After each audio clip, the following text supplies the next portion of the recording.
सौभाग्यवश श्री राम जी की भी शादी है आज 2 दिन लेक होंगे। आज का दिन बड़ा प्यारा है।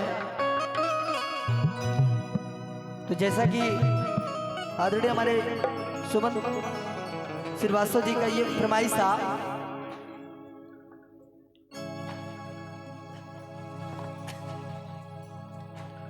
आजू जनकपुर में बाड़ावा बड़ा सुहावन लागे।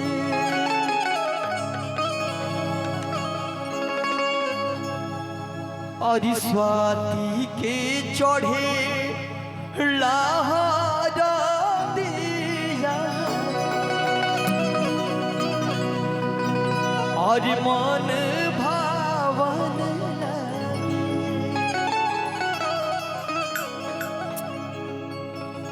आज जनकपुर में बड़ा सुहावन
हेलो। और देखिए बहुत ही खूबसूरत सी ये प्रस्तुति और जिला पंचायत सदस्य और मेरे भाई मेरे परम मित्र ऋषि कुमार रानू जी की अभी आवाज़ आप सुन रहे थे, जो कि फरमाइश हुई थी विवाह के कुछ गीतों को लेके। और आइए एक बार फिर से आप सबको मंच से जोड़ते हुए हिंदी फिल्मी गीतों की तरफ चलते हैं और बहुत ही खूबसूरत सी आवाज़ है और राधा जी को आवाज़ देते हैं और एक खूबसूरत से गीत के साथ उसके बाद से चंद लम्हों बाद उस घड़ी का इंतजार है जो घड़ी हम सबके बीच में है।